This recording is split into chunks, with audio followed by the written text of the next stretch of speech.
अंतर्गत में दिनांक 26 मई में चौसा पावर प्लांट के सामने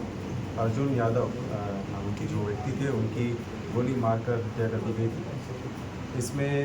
3 उनको गोली मारी गई थी और जब वो प्लांट की तरफ जा रहे थे तो उनमें 3 अपराध कर्मियों ने उनका पीछा करते हुए उनको रोका था और उसके बाद में गोली मार के वो फरार हो गए थे। मामले की गंभीरता को देखते हुए हम लोगों ने तुरंत इसमें SIT टीम का गठन करते हुए मामले की छानबीन के लिए मल्टीपल टीम को लगाया था और इसमें अपराधियों की खासकर जो शूटर हैं उनकी पहचान के लिए हम लोग अलग अलग दिशा में बढ़ रहे थे। अभी इसी क्रम में हम लोगों को जितनी भी CCTV फुटेज बरामद हुई उसमें जो अपराधी जो हैं वो भागते हुए भी नज़र आते हुए दिखाई दिए थे, जिसमें कि 3 अपराधी जो थे वो एक स्प्लेंडर की मोटरसाइकिल से जो है वो लोग आए थे और घटना के बाद में जो है वो पिटाड़ी के रास्ते जो है वो पिटाड़ी जो रास्ता आ जाता है उस तरफ आगे बढ़ते हुए बेचनपुरा जो रास्ता जाने वाली तरफ वहाँ उस तरफ से फरार हुए थे। मामले में हम लोगों ने तुरंत कार्रवाई करते हुए तकनीकी एवं मानवीय आधार पे जो एक व्यक्ति के बारे में हम लोगों को जो पता लगा उसका नाम जो सामने आया वो है तूफानी गुप्ता। और तूफानी गुप्ता को जब हमने उन्हें पूछताछ के लिए हम लोग थाना पे हम लोगों ने पूछताछ में तो वो बातों को जो कई बातों का आकलन किया तो उन्होंने ये स्पष्ट रूप से बताया कि घटना से कुछ दिन पहले यानी कि 20 तारीख को उनको मनीष गुप्ता नाम के व्यक्ति ने कांटेक्ट किया था और उसमें 3 लाख की सुपारी के एवज में इनकी हत्या करने के लिए इनको हायर किया था, जिसमें कि मनीष गुप्ता ने इनको पहले ये बोला कि इनको 2 लड़के और लेके आने हैं, लेकिन जब ये लोग नहीं ये 2 लड़कों को नहीं जुगाड़ कर पाए तो उनको 1 लड़के जुगाड़ने के लिए बोला गया और एक व्यक्ति जो था मनीष गुप्ता खुद जो इस मामले में शामिल हुआ। 24 तारीख को यानी कि घटना से 2 दिन पहले जो है तूफानी गुप्ता ने एक अन्य लड़के को यानी कि इसका नाम शिवम चौधरी था जो कि एक विधि बालक भी है और उसका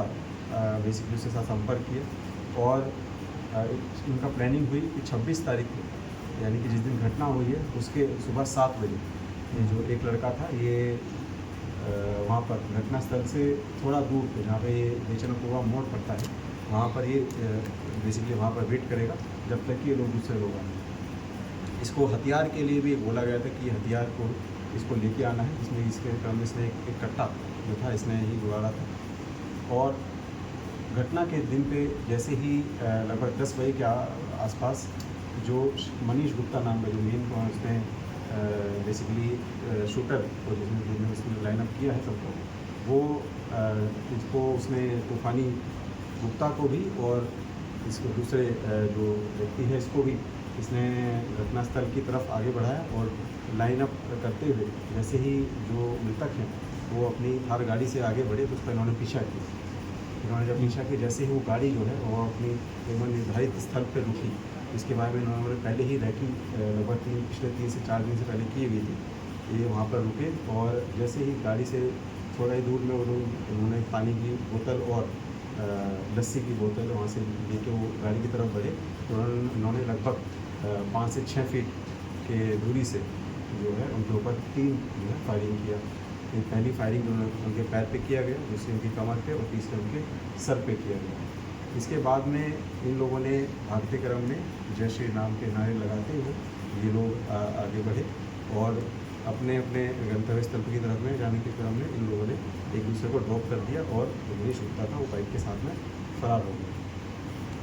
पूरी इसमें जो 2 लोगों को गिरफ्तारी की गई है, दोनों शूटिंग में शामिल थे। एक जो व्यक्ति है शूटर के रूप में इनका नाम आया है वो अभी फरार चल रहे हैं। मामले में हम लोगों ने तकनीकी एवं मानवीय रूप से अनुसंधान किया है और इसमें जो इन लोगों को कॉन्स्पिरेसी में शामिल और भी अन्य लोग हैं जिन्होंने इनको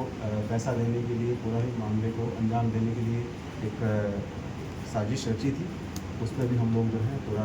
विस्तृत रूप से उसमें विवेचना कर रहे हैं। तो हम उसमें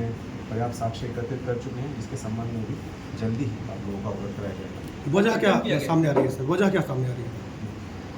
घटना का कारण देखिए जो सामने आया है वो ये है कि जो अर्जुन यादव थे वो कई सालों से यहाँ पे कॉन्ट्रैक्ट का काम करते थे और अभी भी उन्होंने कई बड़े प्रोजेक्ट भी अपने खुद के कंट्रोल में लेके करवाया था। इसी चीज़ को लेकर कई लोगों का उनके साथ में विवाद भी था और कई लोगों को वर्चस्व की लड़ाई उनके साथ में भी चल रही थी। नए भी जो कॉन्ट्रैक्ट हैं जो भी सामने अभी आने वाले हैं और अभी जो चल भी रहे हैं उसमें भी कई व्यक्तियों के साथ में इनका विवाद हाल में भी उत्पन्न हुआ था और आने वाले समय में भी इनका जो एक विवाद उत्पन्न होना और वर्चस्व की लड़ाई उत्पन्न होना ये एक जो है मामला पूरा उजागर हुआ है। इसमें हम लोग और गहनता से सभी चीज़ों कड़ियों को जोड़ रहे हैं, साक्ष्य एकत्रित कर रहे हैं और इसमें अगर और किसी का भी नया भी जो व्यक्ति का नाम जोड़ता है वो हम लोग जब जैसे ही इसमें विवेचना करेंगे उसके बाद में आप लोगों को अवगत कराया जाएगा। जितने नामजद हैं उनकी क्या भूमिका है? जी, सभी नामजद अभियुक्तों की भी उनके संबंध में भी हम लोग और साक्ष्य एकत्रित कर रहे हैं और उसके संबंध में भी हम लोग आगे कार्रवाई करेंगे।